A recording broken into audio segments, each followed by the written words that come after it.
The black housekeeper was humiliated and thrown out of the mansion for dancing with the millionaire's autistic son.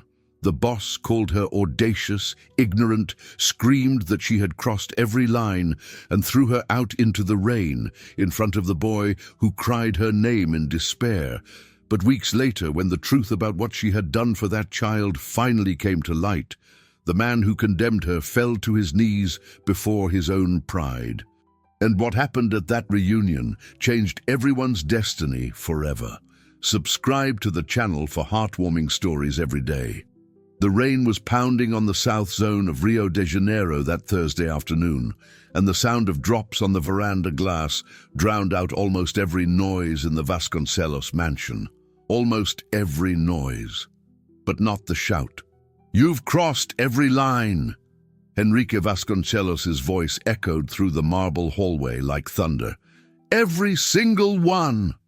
Luciana Alves stood in the center of the main hall, her hands still extended in the air, as if still holding something invisible.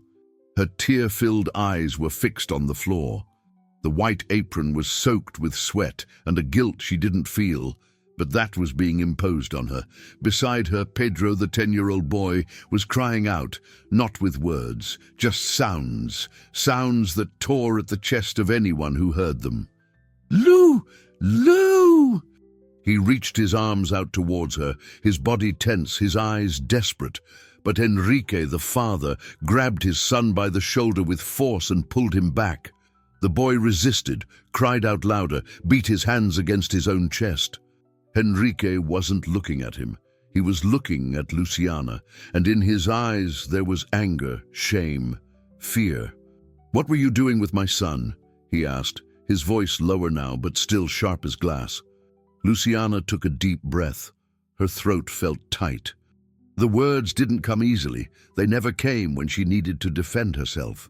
"I was just dancing with him, Mr. Enrique," she said, her voice trembling but firm. "He likes music. He smiles when I sing." "Dancing?" Enrique almost spat the word. "You, an employee, dancing with my son inside my house. Who do you think you are?" Mariana, the wife, was leaning against the wall of the dining room, her arms crossed, her face pale. She opened her mouth to speak, but nothing came out. She closed her eyes, turned her face away. Luciana felt the weight of that silence. It wasn't just the boss condemning her. It was the boss's wife not defending her. It was the whole house swallowing her whole. "I never did anything wrong, sir." Luciana tried one more time, her voice now fading. "He was happy, that's all. He was happy." "Get out of my house," Enrique said, pointing to the door. "Now!" Before we continue, tell us where you're watching from and subscribe to the channel to receive touching stories every day. Luciana swallowed hard. She looked at Pedro one more time. The boy was still crying out, but now he was also crying. Tears streamed down his face, mixed with saliva and despair. She wanted to hug him. She wanted to tell him everything was all right, but she knew she couldn't. She lowered her head, picked up her bag from the corner of the room, and walked towards the door. Each step sounded like a sentence. Her worn shoes creaked on the cold marble. The rain outside seemed to be waiting for her. When Luciana passed Enrique, he didn't even look at her, but she felt it. She felt the contempt. She felt the weight of being who she was, black, poor, invisible, until the moment she dared to be seen. The door closed behind her with a dull thud, and outside in the rain, Luciana stopped. She closed her eyes, took a deep breath, and let her tears fall along with the drops that wet her face. Inside the house, Pedro continued to cry out, "Lou! Lou!" Enrique let go of the boy, and he ran to the window, pressing his hands against the glass, trying to see through the curtain of water that already covered the street. But Luciana had already disappeared. Mariana finally approached her husband. "Don't you think you were too harsh?"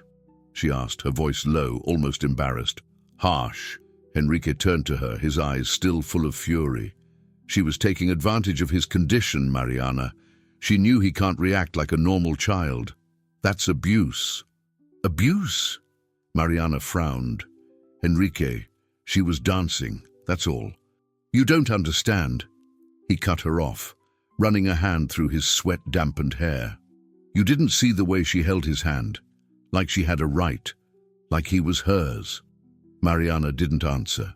She looked at her son, who was now sitting on the floor, rocking back and forth, his eyes lost somewhere no one else could reach. And in that silence, the Vasconcelos house returned to what it always was, a place where no one danced, where no one sang, where no one smiled. And Luciana outside walked through the rain with her head held high, because she knew something they didn't. She had done nothing wrong, and the truth, sooner or later, always finds its way. Luciana Alves woke up every day at 4:30 in the morning, not because she liked it, but because she had to. The alarm would go off on her old cell phone, and she'd get up slowly, her body still aching from the hours spent scrubbing floors, ironing clothes, carrying heavy loads. The house where she lived was in Costa Barros, in the north zone of Rio, in a housing project where the sound of gunfire sometimes woke the neighbors before sunrise. She shared a 2-bedroom apartment with her 2 children, Joanna, 17, and Marcos, 14. Joanna studied at night and worked during the day at a beauty salon. Marcos was still in middle school, but he was already talking about dropping out to help at home. Luciana wouldn't let him. She never would. "You're going to study, Marcos," she'd always say with that firm voice that allowed no argument. "Your mom can handle it, but you'll be different." She'd make coffee in the dark, bread with margarine, black, strong coffee. Sometimes, when there was extra money, a slice of cheese, but not always. The kitchen window looked out onto the building's inner courtyard, where some women were already starting to hang laundry on the line. Luciana knew them all. Cleaners, cooks, nannies, women who, like her, left home before dawn and returned when night had already fallen. They'd greet each other with waves. There wasn't time for much conversation. The bus wouldn't wait. Luciana would walk down the stairs because the elevator had been broken for months. 7 flights every day, with her heavy bag on her shoulder and even heavier thoughts in her heart. She thought about her children.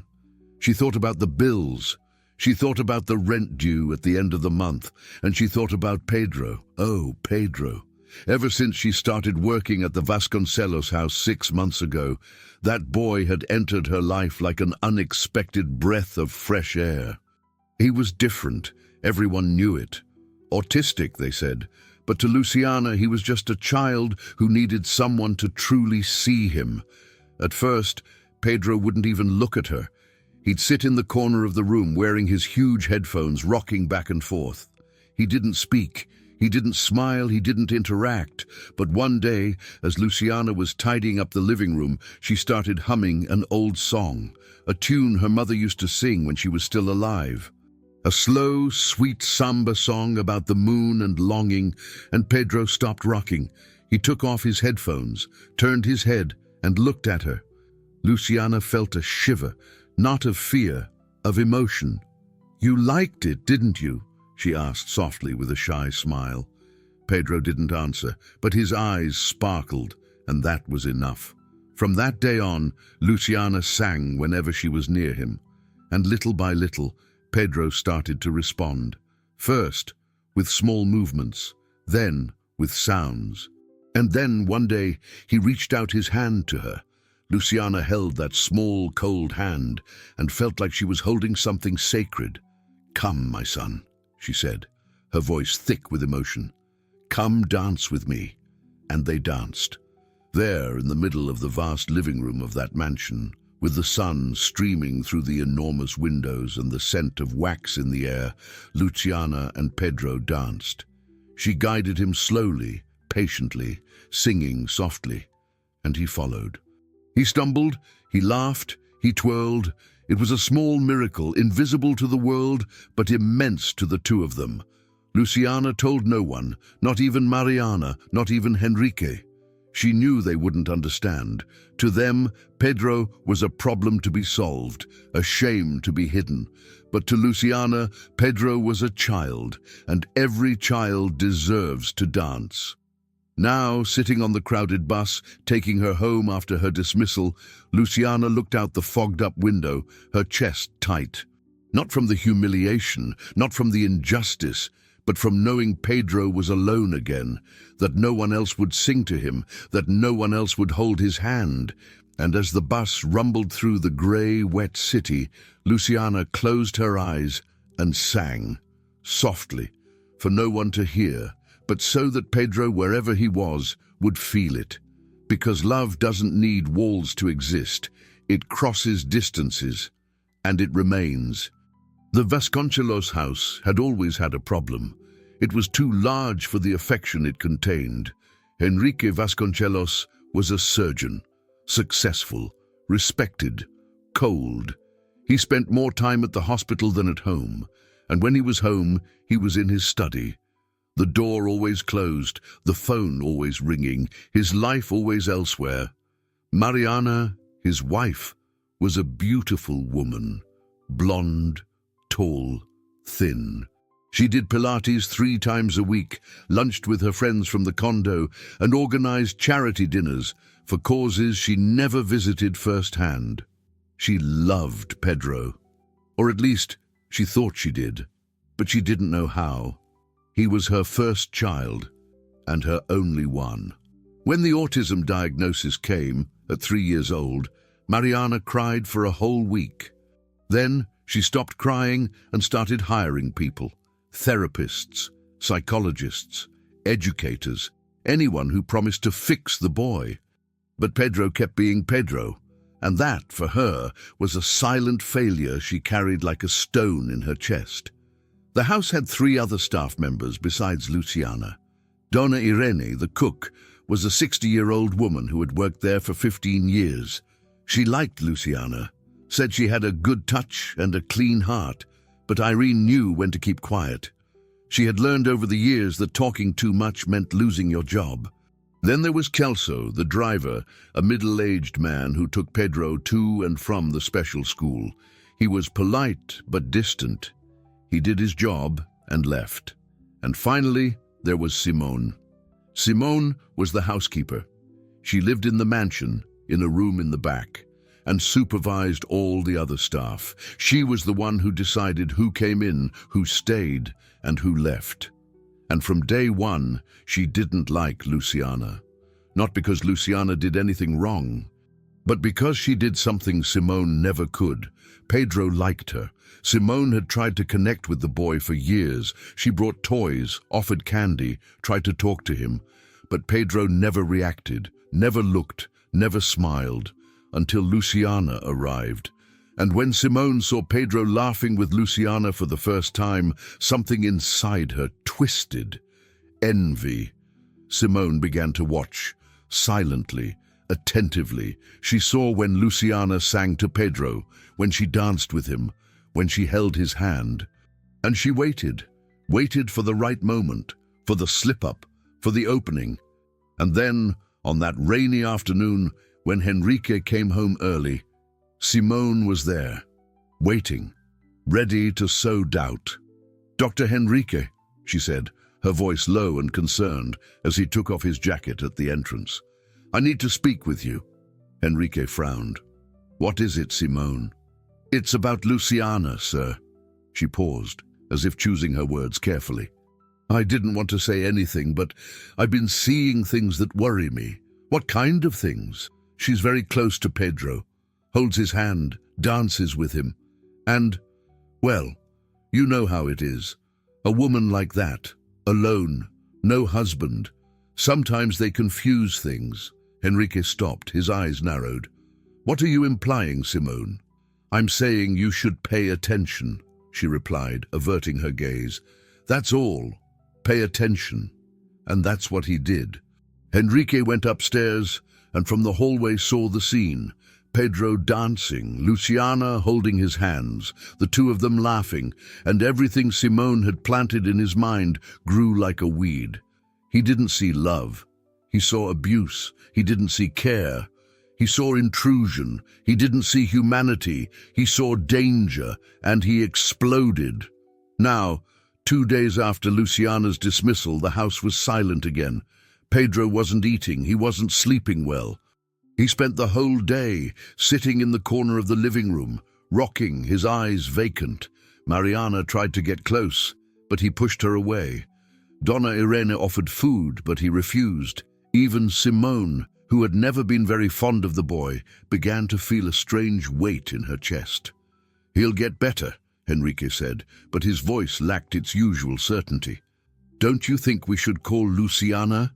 Mariana suggested one evening as they ate dinner in silence. "No," Enrique cut in curtly. "She crossed the line. End of story."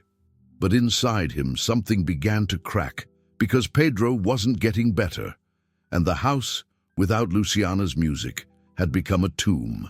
The meeting at Pedro's special school took place on a Friday morning, 10 days after Luciana's dismissal.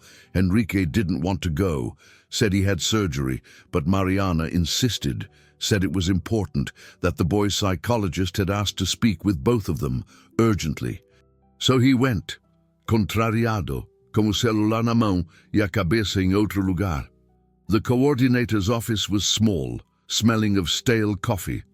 The walls were covered with children's drawings and motivational quotes that seemed to mock the tension in the air.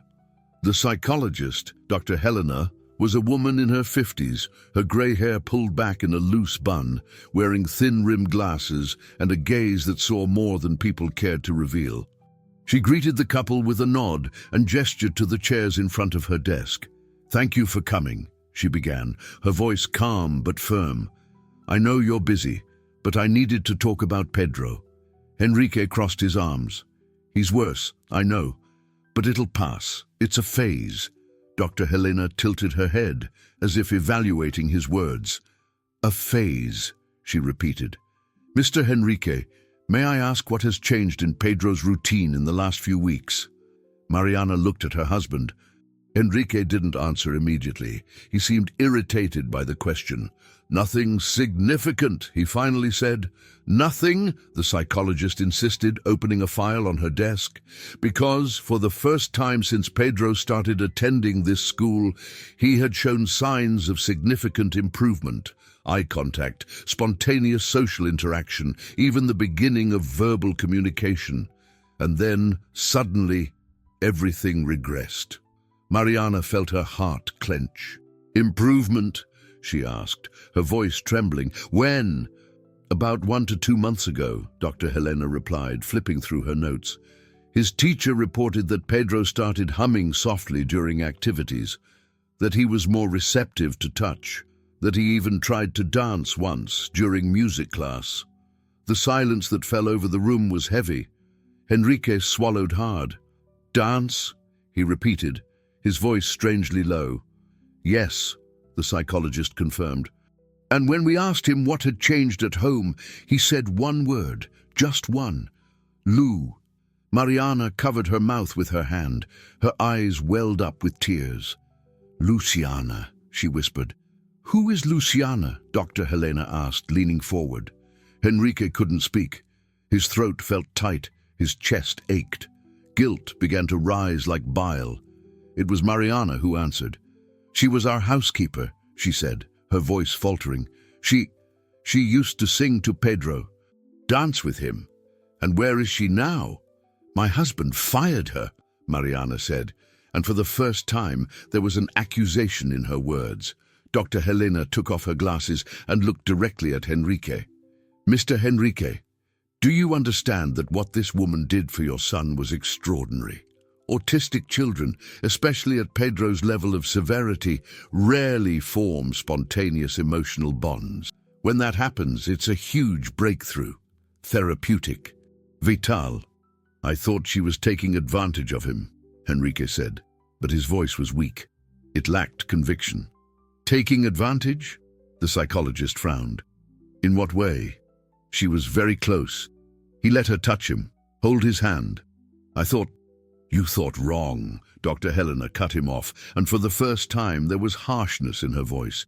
"You destroyed the only real connection your son had made in years. and now he's suffering the consequences. Enrique closed his eyes. The room spun. "I didn't know," he murmured. "No," Dr. Helena agreed. "You didn't know. Because you didn't ask, you didn't observe, you didn't trust." Mariana was crying now, silently, tears streaming down her face. "What do we do now?" she asked, desperate. "You find this woman," Dr. Helena said without hesitation, "and you beg her to come back." The meeting ended in silence. Enrique and Mariana left the school without exchanging a word. In the car, Enrique gripped the steering wheel so tightly his knuckles turned white. "I ruined him," he said, his voice breaking. "I ruined my own son." Mariana didn't answer. She just looked out the window, tears still falling. And for the first time in a long time, they both felt the real weight of their choices. The injustice hadn't been done to them. It had been done by them, to the only person who had truly loved Pedro.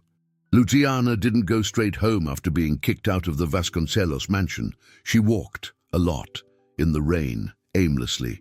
She passed streets she knew by heart, squares where she sometimes sat to eat a snack before catching the bus stops where she waited, standing, with heavy bags in her arms. She wasn't crying anymore. The tears had dried up. But something inside her was broken.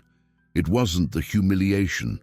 Luciana had been humiliated before, many times, by employers who treated maids like furniture, by people who looked down on her, by a world that insisted she was worth less. But this time it was different, because this time she had loved, and she had been punished for it. When she finally got home, it was already night. Her children were awake, worried. "Mom, where were you?" Joanna asked, running to hug her. "We tried calling 1,000,000 times." Luciana hugged her daughter tightly. She felt her body warm and alive, and finally allowed a sob to escape. "I lost my job, honey," she said, her voice choked. "What? Why?" Luciana pulled away, wiped her face with the back of her hand, and tried to smile. "Because I danced," she said, as simple as that. Joanna frowned, confused.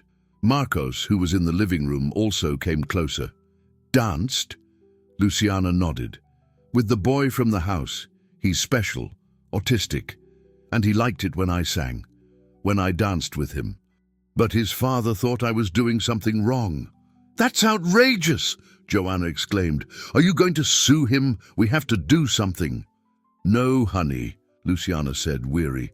"It won't do any good. People like us don't win cases against people like them." Joanna was about to protest, but Luciana raised her hand. "Never mind. I'll find another job. I always do." But that night, lying on the narrow bed in her room, Luciana couldn't sleep. She stared at the cracked ceiling, listening to the sounds from the street outside. Sirens, shouts, loud music from some distant party. And she thought of Pedro. Would he be okay? Would he be eating? Would anyone be singing to him? She knew they wouldn't. And that hurt more than any words Enrique Vasconcelos had said. In the following days, Luciana tried to get back to her routine. She woke up early, made coffee, looked for a job, knocked on doors, left resumes printed on cheap paper. But the pain wouldn't go away. She started volunteering at the neighborhood community daycare, sometimes helping out for free. The kids adored her. They'd run to hug her. They'd ask her to sing. And she sang. But every time she sang, she thought of Pedro. One afternoon, while she was wiping down the daycare floor, humming an old song softly, the director, Mrs. Carmen, approached her. "You have a gift, Luciana," she said with a gentle smile. Luciana stopped scrubbing the floor and looked up. "A gift?" "With the children. They listen to you. They feel you. You have something most people don't." "And what is that?" "True love." Luciana smiled, but it was a sad smile. "What's the use, Mrs. Carmen? The world doesn't want love. It wants money. It wants status. It wants appearances." "The world, maybe," Mrs. Carmen said, sitting down beside her on the floor. "But children don't. They just want to be seen. And you see them, Luciana, really see them. Luciana fell silent. Then she wiped her hands on her apron and went back to scrubbing the floor. But Mrs. Carmen's words echoed in her mind. Meanwhile, at the Vasconcelos mansion, Pedro was getting worse. He wouldn't eat, he barely slept. He spent hours sitting in the corner of the room, rocking back and forth, his eyes fixed on nothing. Mariana tried everything. She called therapists, offered new toys, played music he liked. But nothing worked. One night, desperate, she entered her son's room and knelt beside his bed. "Pedro," she whispered, her voice cracking. "Mummy's here. Please, son, talk to me." Pedro didn't look at her. He just kept rocking. Mariana reached for his hand. He pulled away, and in that moment she realized she didn't know how to reach her own son. But Luciana did, and Mariana for the first time felt ashamed. Ashamed of staying silent when Henrique had thrown that woman out. Ashamed of not defending the only person who truly saw Pedro. The next morning, Mariana sought out her husband. "We need to find Luciana," she said firmly. Henrique was in his study, staring at papers he wasn't reading. He looked up, and for the first time in days, they understood each other without words, because they both knew, without Luciana, Pedro was lost, and so were they. Henrique Vasconcelos had never felt so small. He who performed heart surgeries, who saved lives, who was called doctor with reverence, was now sitting on the leather seat of his imported car, parked in front of a housing project in Costa Barros, unsure of what to say. Mariana was beside him, her hands trembling in her lap. "Are you sure this is it?" he asked, looking at the grey, peeling buildings. "This was the address Mrs. Irene gave me," Mariana replied, her voice low. Henrique took a deep breath, turned off the engine, and they both got out. The gate to the complex was open. There was no doorman, just an old sign with apartment numbers. They climbed the stairs. The elevator wasn't working, and with each step, Henrique felt the weight of his guilt grow. When they reached the 7th floor, Mariana knocked on the door of apartment 702. No one answered. She knocked again. Silence. "She's not here," Henrique said, with a mixture of relief and frustration. But then a voice came from inside. "Who is it?" Mariana recognized the voice. It was Joanna, Luciana's daughter. "I'm Mariana Vasconcelos. I need to speak with your mother." There was a pause. Then the door slowly opened. Joanna stood there, her face suspicious, her arms crossed. "What do you want?" "We want to apologize," Mariana said, the sincerity in her voice impossible to fake. Joanna looked at Henrique. He was looking down, his hands in his pockets, like a boy who knew he'd done wrong. "My mum isn't here," Joanna said curtly. "Please," Mariana insisted, "I need to speak with her. It's about Pedro. My son, he's suffering without her." Joanna hesitated. Then she sighed. "She's at the community daycare a couple of blocks from here." Mariana thanked her with a nod, and the two of them hurried back down. The daycare was a simple place, walls painted with faded children's drawings, a small yard with rusty swings, and inside, the sound of children playing. Henrique and Mariana entered slowly, and then they saw. Luciana was in the middle of a circle of children, all sitting on the floor. She was singing an old song, sweet, and the children swayed, smiling. Mariana felt her eyes well up. Henrique felt his throat tighten, because there, in that humble place, Luciana was doing exactly what he had prevented her from doing, loving. When the song ended, Luciana looked up and saw them. The smile vanished from her face. The children noticed the shift and grew quiet. Luciana stood up slowly. "What are you two doing here?" she asked, her voice cold. Mariana took a step forward. "Luciana, we..." She took a deep breath. "We were wrong. So wrong." Henrique finally found the courage to speak. "I was wrong," he said, his voice hoarse. "I judged you, without knowing, without asking, without understanding what you were doing for my son." Luciana crossed her arms. And what was I doing, Doctor? Enrique, you were loving him, Mariana replied, tears streaming down her face. You were giving him what we never knew how to give: connection, presence, joy. Luciana looked away. The pain was still there. And what do you want now? To ask for forgiveness? To say you were wrong? Yes, Enrique said without hesitation, and to beg you to come back. Come back? Luciana gave a bitter laugh. After everything you said to me? After throwing me out in the rain like I was trash? I know, Enrique said, his voice breaking. I know I don't deserve it. But Pedro, he needs you. He's not eating, Mariana added desperately. Not sleeping, not talking. He just keeps calling for you. Lou, all the time. Lou. Luciana closed her eyes. The ache in her chest returned. I'm not coming back to be humiliated again, she said, firm. You won't be, Enrique promised. I swear, I was blind. But now I see. Luciana looked at him and saw something she had never seen before. Humility. She sighed. I need to think. And she turned her back. Enrique and Mariana stood there in the middle of the daycare as Luciana returned to the children. But before leaving, Mariana placed a folded piece of paper on the table. Inside, a note. Please, not for us, for him. It took Luciana 3 days to respond. 3 days of sleepless nights, of conversations with her own children, of silent prayers.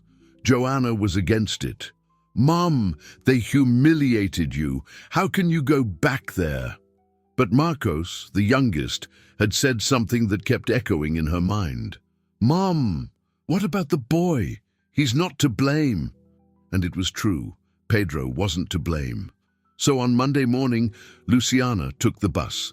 She put on her clean uniform, pulled her hair back, and went back. When she rang the doorbell of the mansion, it was Mariana who opened the door. And for the first time, she didn't greet her as an employee. She hugged her.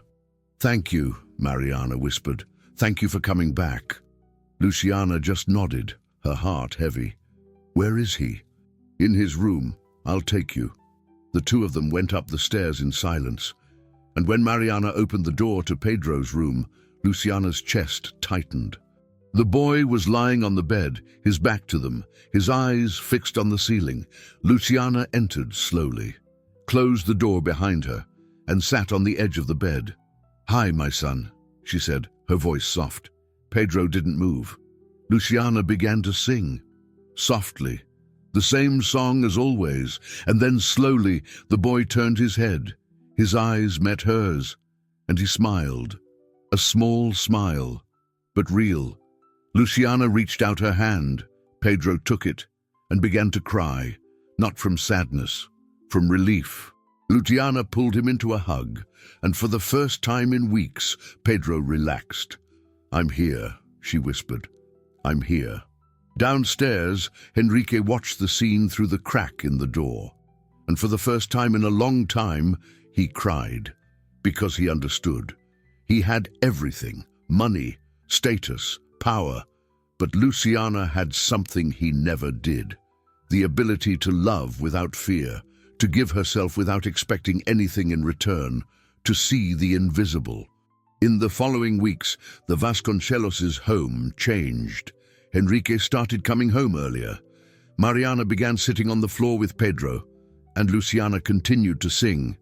But now she wasn't alone. Enrique started singing too, off-key, ridiculous. But Pedro would laugh, and little by little the cold, silent mansion filled with something it had never had, life. And when Simone, the housekeeper, tried to make a mean comment about Luciana, Enrique fired her on the spot. Here, he said firm, we respect those who love. 6 months later, Luciana was still working for the Vasconcelos, but she was no longer the housekeeper. Enrique and Mariana had proposed that she become Pedro's official caregiver, with a decent salary, with benefits, with respect. Luciana accepted, and every day in the morning she would sing, and Pedro would dance. Now, Mariana and Enrique danced too. The house was different, the windows always open, the music always present. And Pedro, finally, was alive. One Sunday afternoon, Luciana was in the garden with Pedro when Enrique approached. "Luciana," he said, his voice hesitant, "I'll never be able to thank you enough." Luciana smiled. "No need, doctor. I didn't do anything special." "You did," he insisted. "You did what I never could. You loved my son. Truly." Luciana looked at Pedro, who was chasing a butterfly. "I just danced," she said simply, "because he needed to remember that the body also speaks. And that love has no hierarchy." Enrique nodded, his eyes welling up. "You've changed this house, Luciana. You've changed us." Luciana didn't reply.